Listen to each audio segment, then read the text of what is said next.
Auntie Mickey's house. Oh yeah, yeah. Auntie Mickey's house. Auntie's house. You're in the house. You know you're in the house. Come on in and grab a seat, grab a seat. Come on in, come on in and hit that light, hit that light. Oh, you're Aunt Mickey's house. Auntie Mickey's house. Grab a seat, prop your feet. Let's sip some tea, sip that tea. Entertainment, news, and spirituality. From the culture to the fun, Auntie sets the tone. Sets the tone. With a laugh and a truth, she holds the throne. She holds the throne, yeah. Auntie Mickey's house. Come on in now. Auntie Mickey's house. Oh, Auntie's house. You're in the house. You know you're in the house. Come on in and grab a seat, yeah, yeah. Come on in and hit that like, don't forget now. Auntie Mickey's house. She can roast with a smile, drop wisdom too. Break down the headlines, bring it straight to you. Straight to you, baby.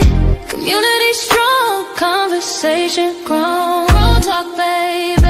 Auntie Mickey's house, make yourself at home, yeah. Come together, every voice is heard. Every voice. Respect the vibe, let's share the word. Oh, yeah. From the jokes to the prayer, she keeps it real. Keeps it real. Auntie Mickey's house, that's the deal. That's the deal, baby. Auntie Mickey's house. Auntie's house. Oh yeah. Auntie Mickey's house. Auntie's house.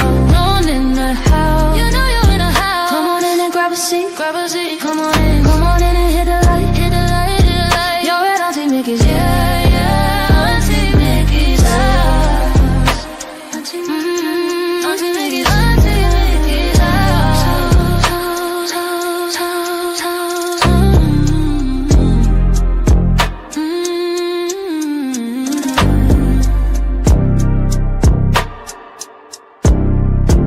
Auntie Mickey's house.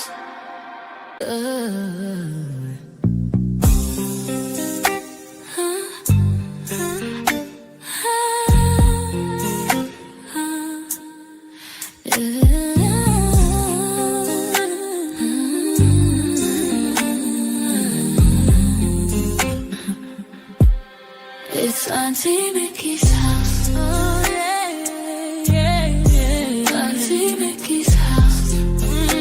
Auntie's house. You're in her house. You know you're in her house. Come on in and grab a seat. Grab a seat, come on in and hit that light. Hit that light. Oh, you're at Auntie Mickey's. Yeah, yeah, yeah. Yeah, yeah. Auntie's house. Auntie's house. Auntie's house. Grab a seat, drop your feet, let's sip some tea. Sip that tea. Entertainment, news, and spirituality. From the culture to the fun, Auntie sets the tone. With a laugh and a truth, she holds the throne. She holds the throne, yeah. Auntie's house. Oh, Auntie's house. You know you're in her house. Come on in and grab a seat, yeah. Come on in and hit that light, don't forget. Auntie Mickey's. Auntie Mickey's house. Auntie Mickey's house. Oh yeah, yeah. She can roast with a smile, drop wisdom too. Break down the headlines, bring it straight to you. Straight to you, baby. Community strong, conversation grown. Don't talk, baby.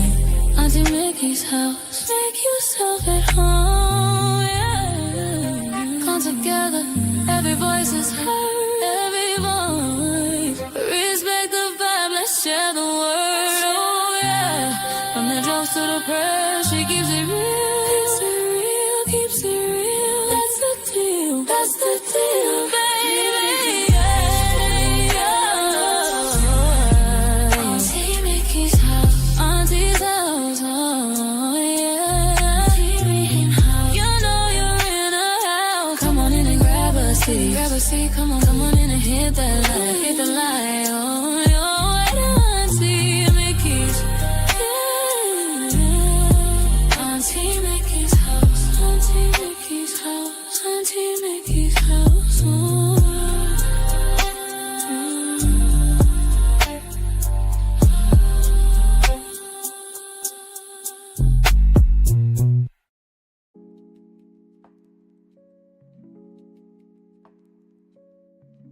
Hold on just a second, y'all. This should work.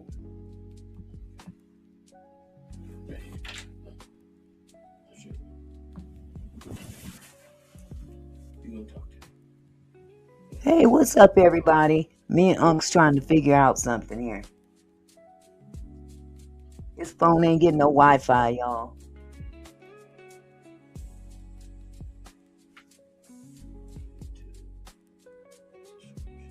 Okay, there it goes. It's on now. Okay. Yeah, we lost our Wi-Fi earlier. Sorry about that, y'all. Yeah, we had a little lightning storm here earlier, and we lost all of our Wi-Fi. No, I'm good. So, pardon me for the distraction. But hello, everybody. Good to see y'all. Hello, everyone. Hello, Kendra. I see you, sweetie. Hello, She Paints. Hi, She Paints. How are you, beautiful? Hello, Dawn. Millionaires Cove is in the house. We got Kathy Mitchell here. There's Donna McClinton. It's so good to see everybody here. Hello, Mr. Phillips. Hello, Barbara. There's Rachel Haynes. Hello, sweetheart. Well, it's so good to see everybody here. And of course, Unc, he just jumped on. Hello, boo-boo. Glad to see you. You just got home. So anyway, good to see everybody on this wonderful Tuesday. Unfortunately, we've lost a great one today. Despite what some folks might feel, he was a great one for the movement. Oh my goodness, it was crazy when I heard about it. I was like, what? Hello, adventurous you. How are you, sweetheart? So good to see you, love. Good to see you. So yeah, I won't hold y'all long. I really won't. I got grandkids here that are trying to go to the jumpy house. And oh God, I don't know if I want to do that. But anyway, as you can tell from the title, yes, sir, I am somebody. Yes. Jesse Jackson passed away today at the age of 84. And I'm sure we all feel that loss in some shape, form, or fashion. Now, a lot of young folks, they don't trip on it. My grandkids was like, who's that? Like, what you mean, who is that? Wait a minute. You live in a black family. Don't tell me you don't know who Jesse Jackson is. But nevertheless, that's why we got to teach our kids. We can't just let them drop the ball. When somebody passes, we got to pick up that ball and keep it going. We got to keep it going. So anyway, I'm just going to get started here because, time is spent. And I don't want to hold y'all up all night. But like I said, this morning, what is today? February 17th. We learned that our civil rights leader, Jesse Jackson, passed away at the age of 84. And, whether you agree with him politically or not, there's no denying this. He was one of the most recognizable voices of the modern civil rights movement. If you don't know nothing else about that man, he was one of the leaders of the civil rights movement. Going back to a young man. I don't know too many 20s that'll do anything civilly. Not these days, at least. So, he's cut from a different cloth than young people nowadays. Young people back then were activists. We have activists now, but they don't have the passion that our civil rights leaders back then had. Nor did they have the dignity. And maybe I'm saying it wrong. I shouldn't say that. But I just got to say, hey, I'm old school. I've recognized dignity first. Now, what they do behind closed doors, that's their business. But coming out into the public and representing their people, they were down for their people. So this is not just about mourning. It's about understanding the impact. Absolutely, Mr. Phillips. They still in the dark, for real. So basically, just going to go do a little timeline here. And, like I said, I lost my Wi-Fi earlier. So if I slip up and mess up, charge it to the Wi-Fi. Because I had to throw everything back up here that I could find. I had it all set up and everything, and it just went. But anyway, Jesse Jackson, basically, he rose to national prominence during the 60s, during the civil rights movement. And many of us may not have been here at that time. I know I was. I was born in 1962. So, some of us here, we were kids, but we remember. We remember. And he worked very closely with Dr. Martin Luther King Jr., particularly during the Chicago Freedom Movement. Excuse me. So after Dr. King's assassination in 1978, Jackson became one of the prominent figures to carry the torch forward. Okay, adventurous you, 72 for you. Okay. He later founded the Rainbow Push Coalition, which was I can't pronounce the word now, an organization focused on economic justice, voter registration, and political empowerment. And whether critics liked it or not, Jackson understood media. He knew how to work the media, the news. He was able to work it. He understood optics, and he understood power as well. So I'm going to ask y'all a question. Do you believe today's civil rights leaders carry the same visibility and influence as he did?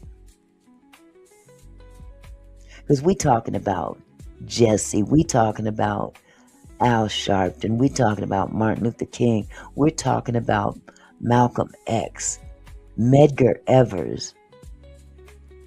Let's not forget the females, Barbara Jordan, Shirley Chisholm. Young folk don't know nothing about that.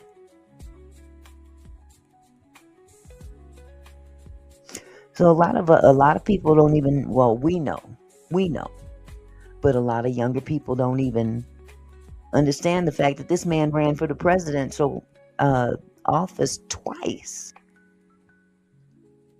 1984 and 1988. He ran for the President of the United States office in 1984 and 1988. And let's be clear, this was groundbreaking. Because y'all remember John Lewis, that's right, John Lewis. He's another one. He was another one. There's so many. There's just so many that we had back then that they're gone. That fire is gone. And unfortunately, these young folks they're picking up the torch, but it's not the same. It's just not the same. That real sacrifice. They laid their lives down on the line. Nowadays, young folks, they're more concerned about their reputation than anything.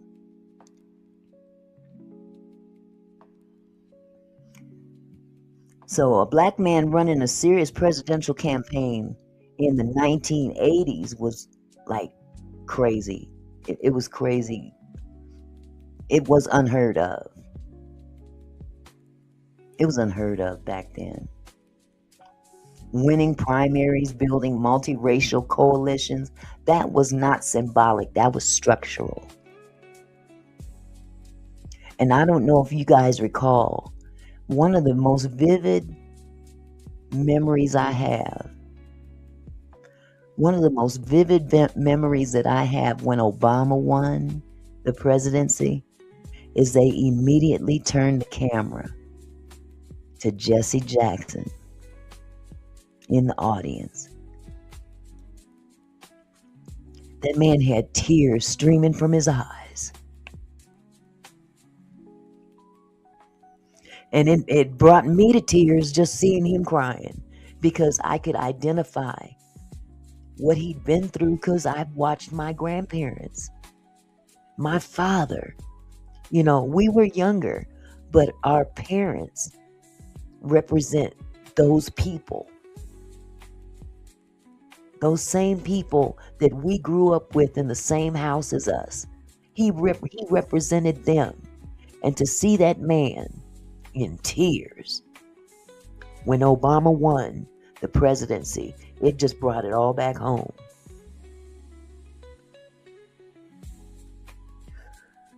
Oh, wait. I didn't mean to get this emotional. I'm sorry.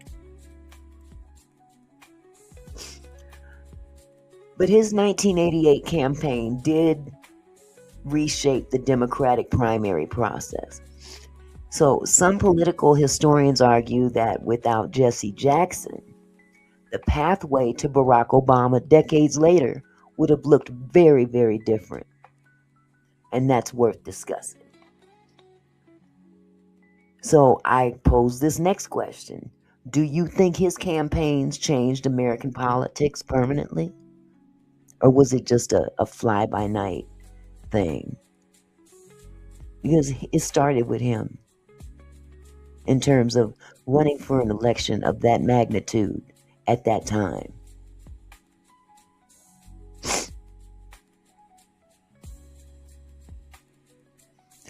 So before I go on, let me share something with you here.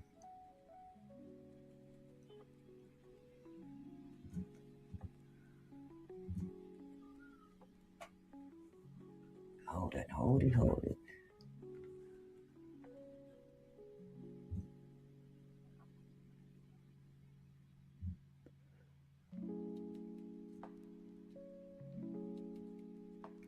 This right here is a young, oh my God, a young Jesse. Him and Martin. It says in 1966, Jesse Jackson began to lead Operation Breadbasket, a Southern Christian leadership conference program in Chicago.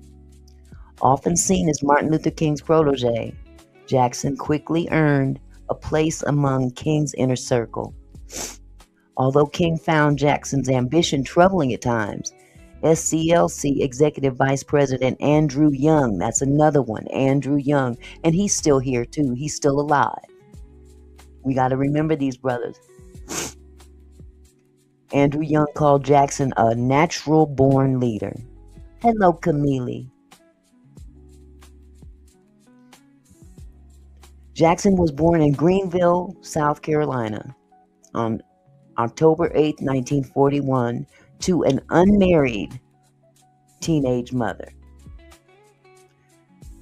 Jackson was both an honor student and class president in high school, and he received an athletic scholarship to the University of Illinois in 1959. He moved back to South Carolina after 1 year, however, transferring to Greensboro's North Carolina A&T College. In Greensboro, he became active in the civil rights movement, joining the local Congress of Racial Equality chapter and participating in sit-ins and demonstrations.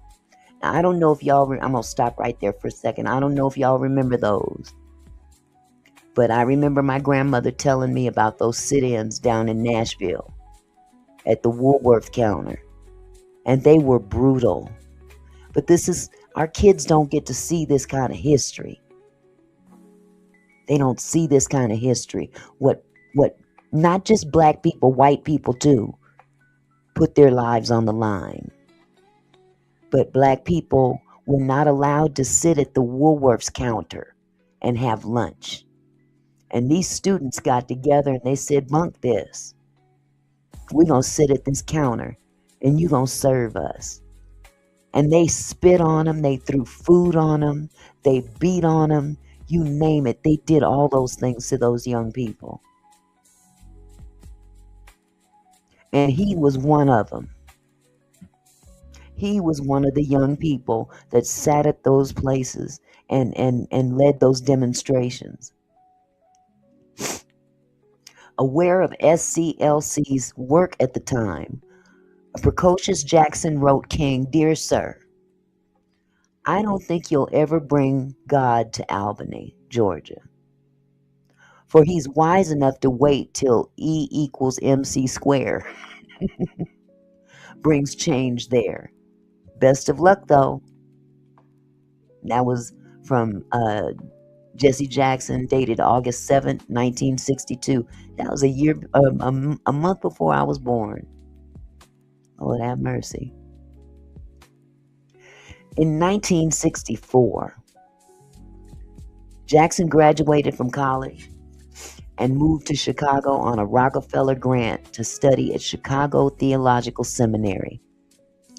In March 1965, he organized a group of fellow students to drive down to Selma, Alabama, answering King's call for supporters of the local voting rights campaign. Half of these young folk, we can't even get them out the house to vote. They don't know how blessed they are. Before returning to Chicago, Jackson asked Ralph Abernathy, another great one, for a staff position with SCLC in order to lay the groundwork for a Chicago campaign. Although King hardly knew Jackson, he took a chance and hired him. In January 1966, King moved to Chicago to launch SCLC's Northern Movement.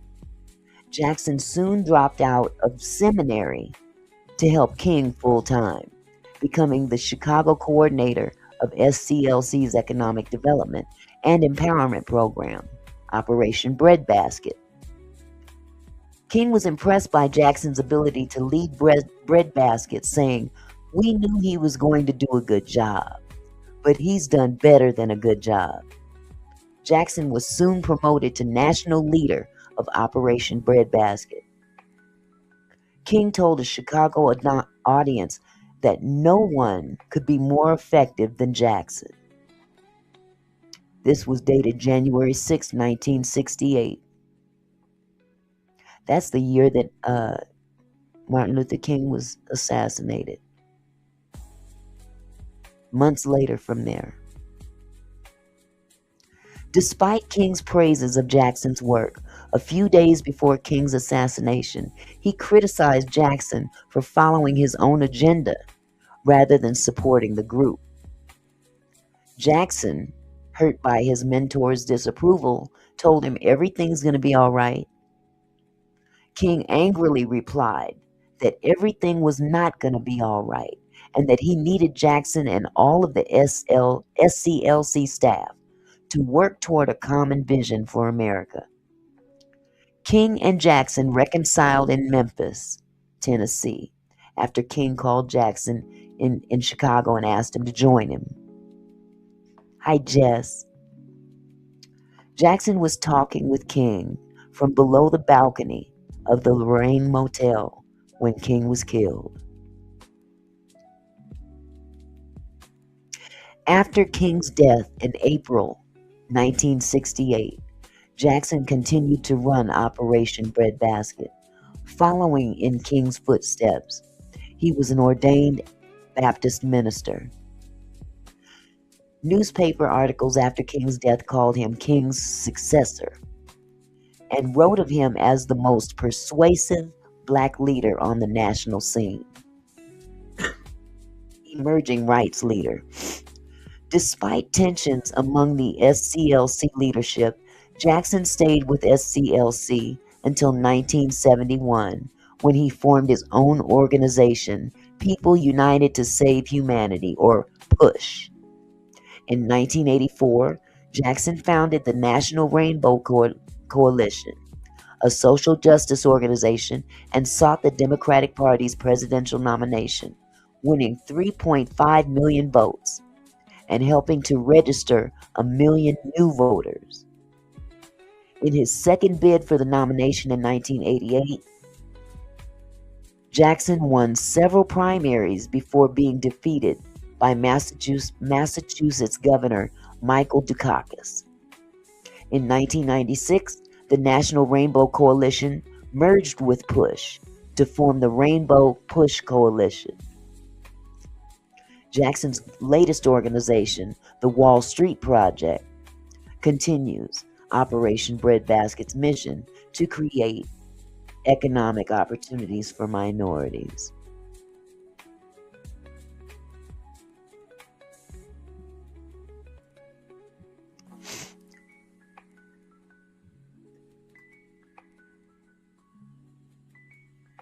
So Jesse basically he had a large impact, very large impact on the movement. Jesse Jackson's helped normalize black presidential viability, national level black political fundraising, coalition politics beyond race.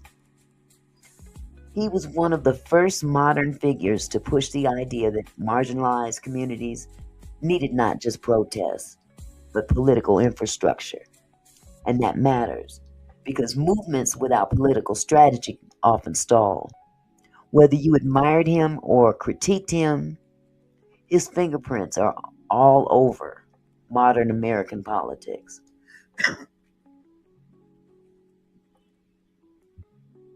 So I'm going to ask y'all a question. Hello, Miss Purple. I'm going to ask y'all a question. What's the first thing y'all think of when you hear Jesse Jackson's name? Just put it in the comments. Did he inspire you? Did you see him differently? How should history remember him?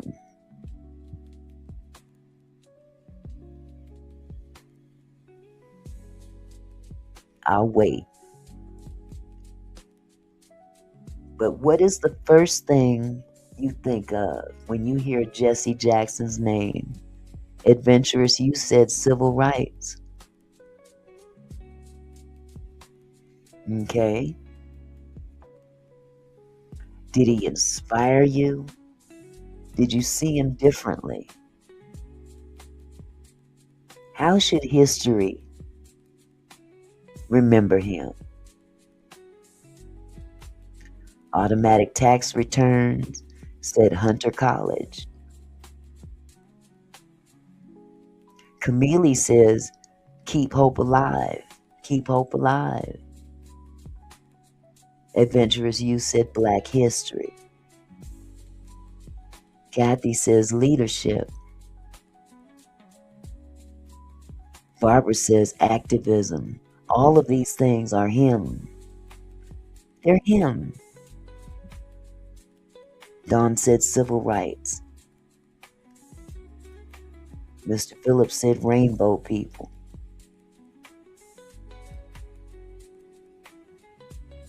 All of those things are applicable and more. Let me share a little something else with you.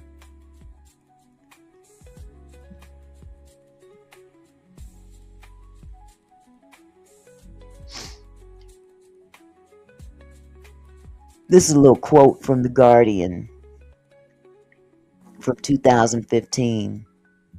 Said Jesse Jackson, I did not always agree with Malcolm X, specifically his critiques of Martin Luther King Jr. and of the philosophy of nonviolent resistance, but I have always admired Malcolm the man. He was a giant. His courage pierced the darkness of racism, and his life story is still an inspiration. See, many people figured that Malcolm and Martin were like night and day.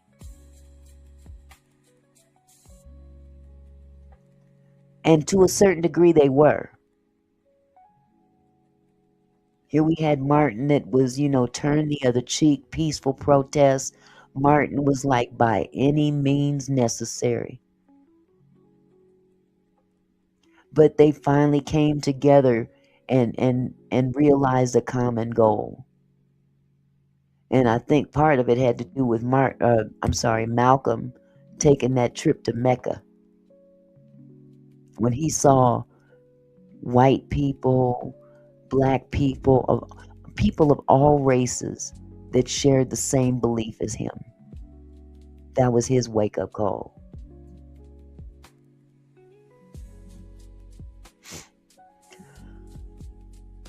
So basically,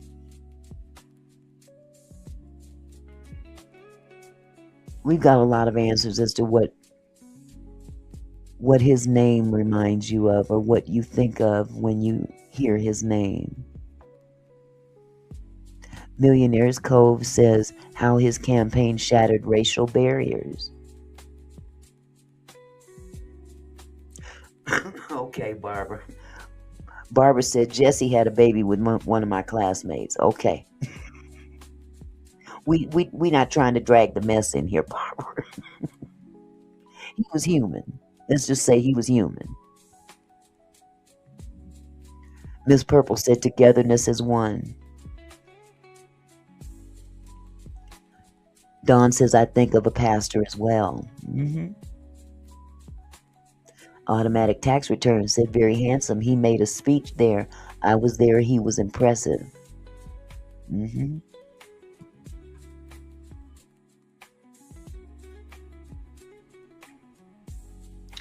Yes, Millionaire's Cove. Millionaire's Cove says, I also loved how his 1984 and 1988 presidential campaigns proved black candidates could compete nationally, paving the way for Barack Obama. Absolutely. That's a wonderful reflection right there. Wonderful. Well, let's see what Al has to say about the passing. We're going to see what Al Sharpton has to say about the passing of Jesse.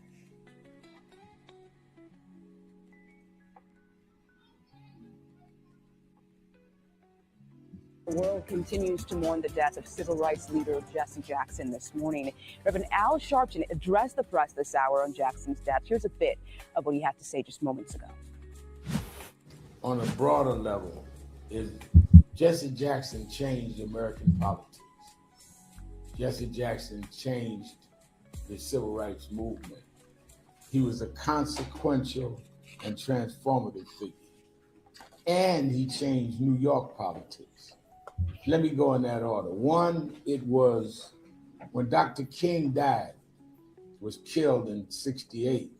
He was talking to Jesse Jackson and Ben Branch over the rail at the Lorraine Motel in Memphis. And Reverend Jackson was literally one of the two last people to speak to him. I always wondered how much trauma that must have been for him to witness Reverend King's assassination. He never would talk about it too much, but it drove him. He kept saying, we got to keep Dr. King's dream alive. He was 12 years younger than King, as I was 13 years younger than him. And he would always challenge me that your generation's got to do what John Lewis and all of us that were younger than Dr. King did. He kept the movement going by keeping the economic boycotts of Operation Breadbasket going, by dealing with diversity, by fighting for affirmative action. I'm sorry, hold on a second.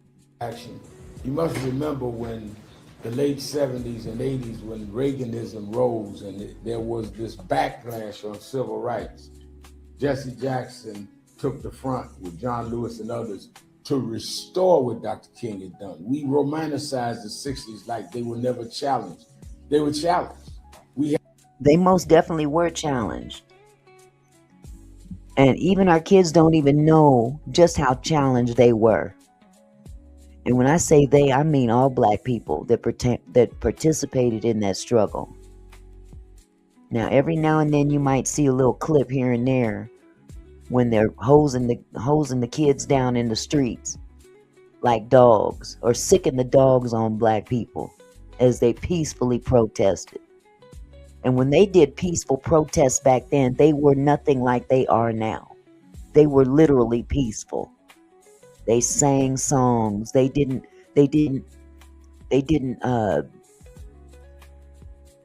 taunt the police, because the police had full reign, similar to what ICE is doing right now. And the outrage that people see now, that was a normal thing back then. The police behaved like ICE does right now.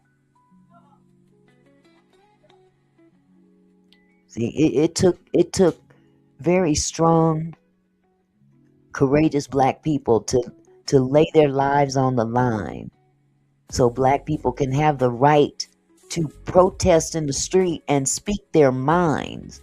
They didn't have that back then. And people don't realize that. They're outraged at everything that ICE is doing right now. But do you realize that those images that you saw going on in Minnesota, that was a normal thing down in the South during the Civil Rights Movement? And they did it to everybody black. If you was in the way, you was in the way. If you were a kid, you gonna get it just like a grown person. So times really have changed, but people don't realize how blessed they are. Absolutely. Absolutely automatic. As young as 4, mowing them down in the street with those water hoses, sicking dogs on them. And our leaders, especially Jesse, was out there in the forefront taking them hits. We had to renew the Voting Rights Act every 5 years. We had to deal with state laws. And it was Reverend Jackson that did that into our era. And that was Reverend Al Sharpton talking about and remembering Reverend Jesse Jackson, who died today at the age of 84. Al Sharpton says Jackson kept the civil rights movement going. And we are continuing to follow the story here for you all day on CBS News 24/7. In fact, here's more on the life and legacy Jackson leaves behind.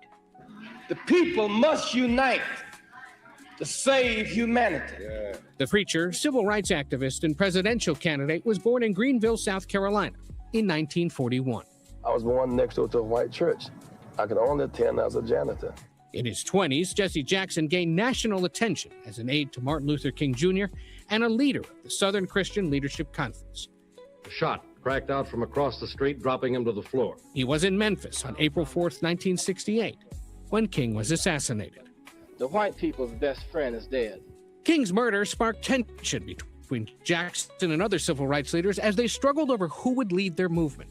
Ultimately, Jackson launched his own organizations that later became the Rainbow Push Coalition. Rainbow Push Coalition. Oh my goodness. Millionaire's Cove said, without his groundwork, later breakthroughs in representation and coalition politics might have taken much longer. I'm sure they would have. If there was no Jesse, there would have been no Obama.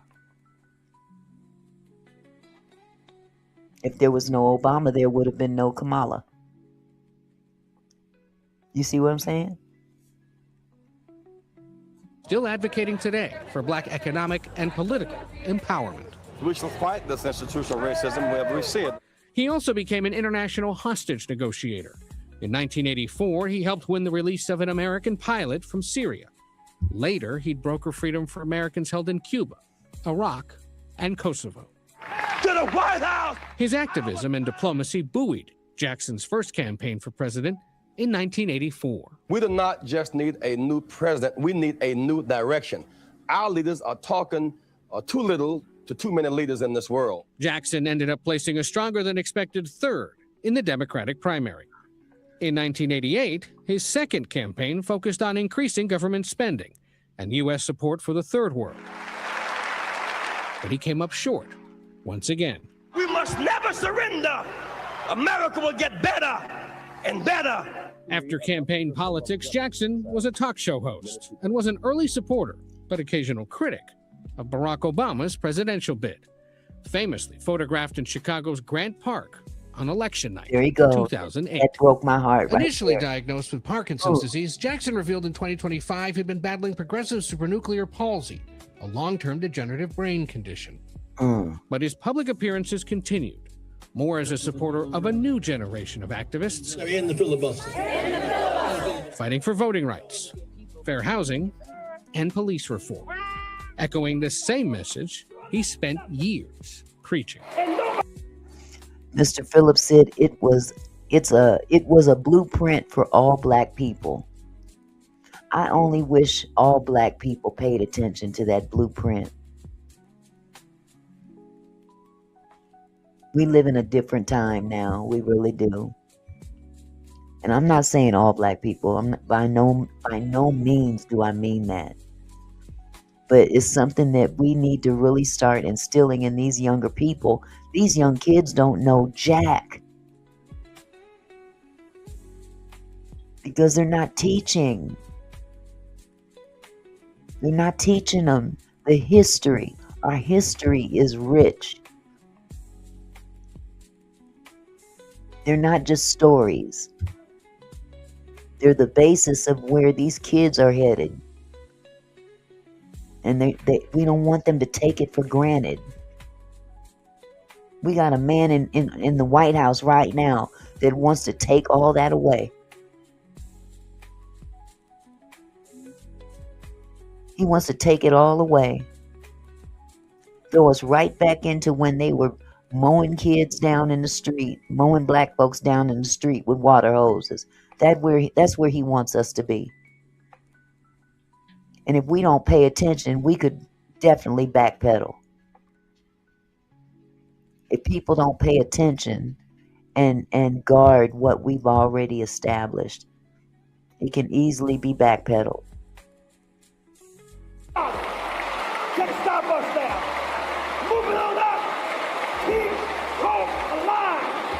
Keep hope alive. In a statement, the Jackson family says, quote, his unwavering belief in justice, equality, and love uplifted millions, and we ask you to honor his memory by continuing the fight for the values he lived by.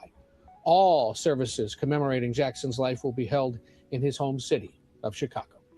Ed O'Keefe, CBS News, Washington.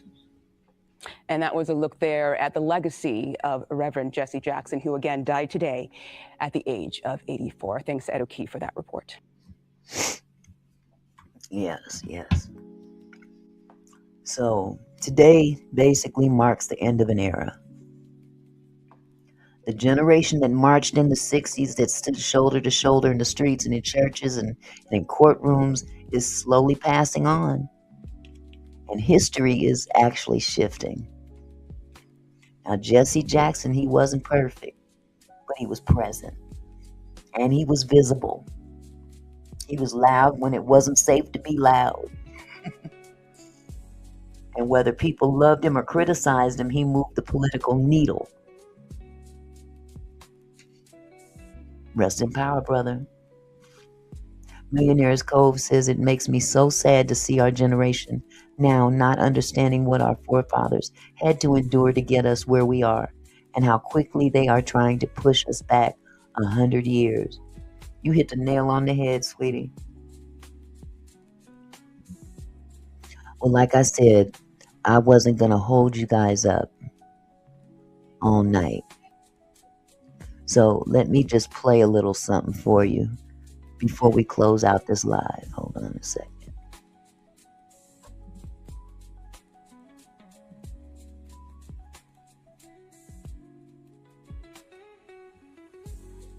This is an excerpt of Jesse Jackson's keynote address at the Democratic National Convention in 1988.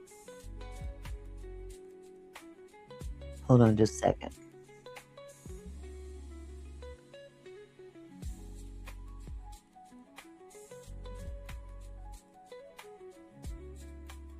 Grab from my hand.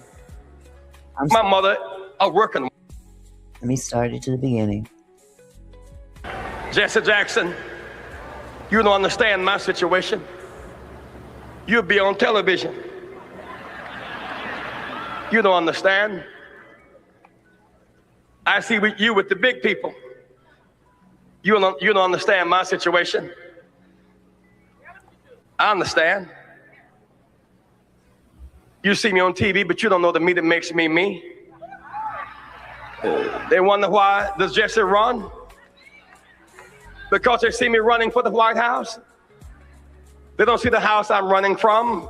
I have a story.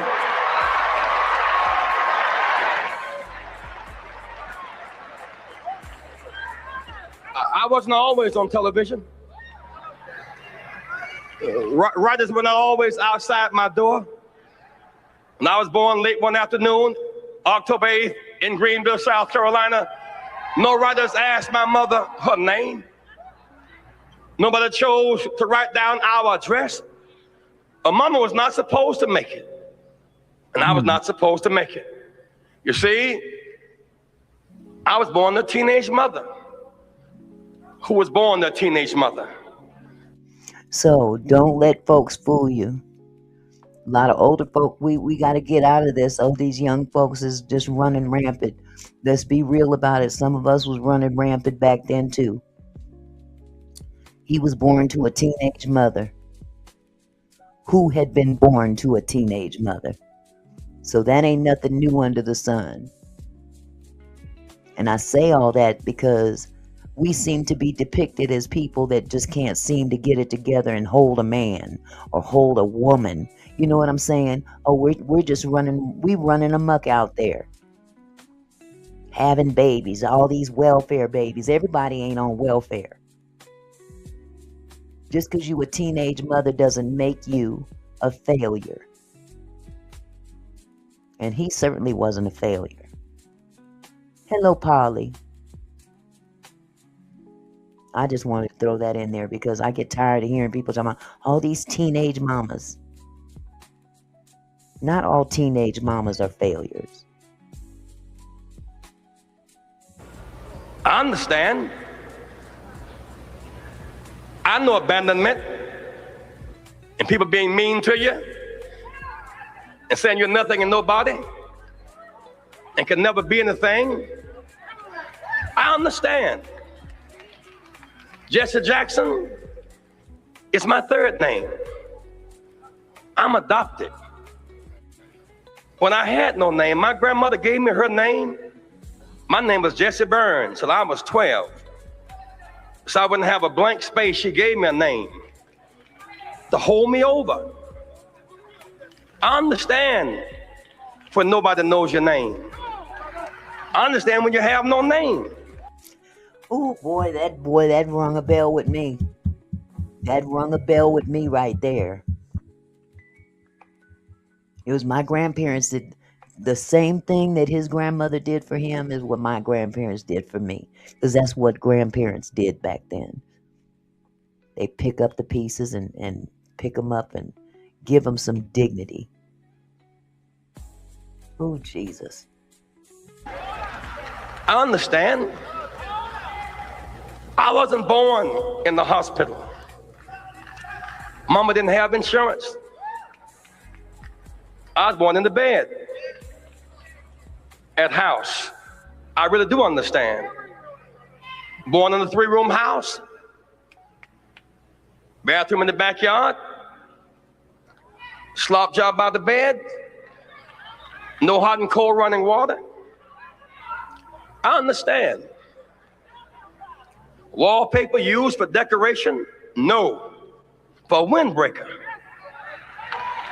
I understand. I'm a working person's person. That's why I understand you, whether you're black or white. I understand work. I was not born with a silver spoon in my mouth. Nope. I had a shovel programmed for my hand. My mother, a working woman. Some of the days she went to work early, with runs in her stockings. She knew better, but she rolled runs in her stockings so that my brother and I could have matching socks and not be laughed at school. I understand. At 3 o'clock on Thanksgiving Day, we couldn't eat turkey because Mama was preparing somebody else's turkey at 3 o'clock. We had to play football to entertain ourselves. And then around 6 o'clock, she would get off the Alta Vista bus and we would bring up the leftovers and eat our turkey, leftovers, the caucus, the cranberries, around 8 o'clock at night. Yep. I really do understand. Every one of these funny labels they put on you, those of you who are watching this broadcast tonight in the projects, on the corners, I understand. Call you outcast, low down, you can't make it, you're nothing, you're from nobody, subclass, underclass. When you see Jesse Jackson, when my name goes in nomination, your name goes in nomination. I was born in the slum, but the slum was not born in me. And it wasn't born in you, and you can make it. Wherever you are tonight, you can make it. Hold your head high. Stick your chest out. You can make it. It gets dark sometimes, but the morning comes. Don't you surrender. Suffering breeds character. Character breeds faith. In the end, faith will not disappoint. You must not surrender. You may or may not get there, but just know that you're qualified and you hold on and hold out. We must never surrender. America will get better and better. Keep hope alive. Keep hope alive. Keep hope alive. Keep hope alive. On tomorrow night and beyond. Keep hope alive. I love you very much. I love you very much. Ooh-wee. Well, y'all, we got to keep hope alive. He's not here anymore, but we still got to keep it. We got to keep it pushing. We got to keep hope alive. And that goes from not just us, but passing it down to our kids and our grandchildren. Because who else is going to do it? The schools certainly ain't going to do it. Schools is trying to take out a lot of our history. They don't want them to know what we dealt with. They don't want to feel ashamed of their own actions. And it's not even today's people that did those things. But when you try to cover up, it always manages to surface its head up elsewhere. But look, like I said earlier, I don't want to keep y'all up. I don't want to keep you up late. But I just wanted to give this tribute to a great man who happened to look like my father.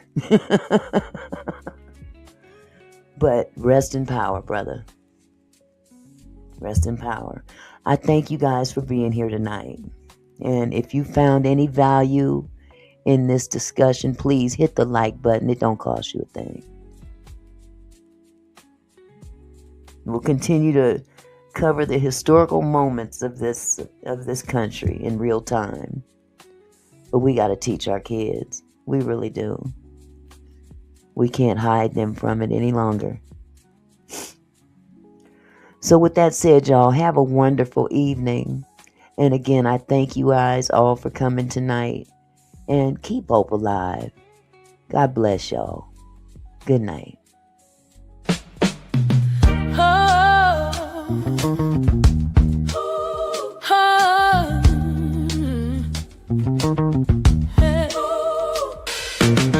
Hey there, my kinfolk, thanks for stopping by.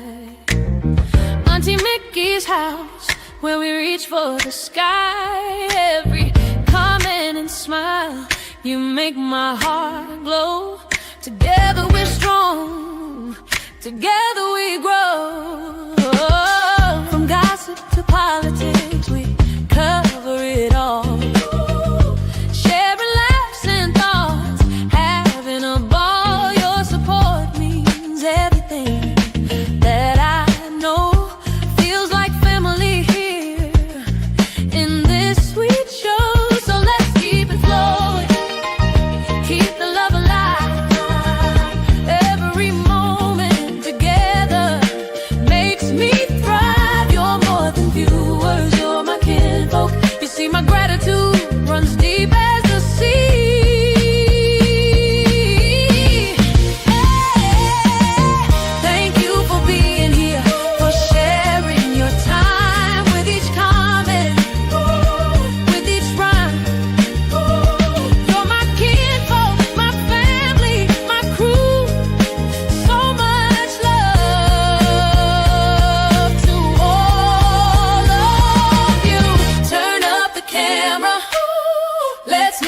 bright. Your support lifts me up, takes flight.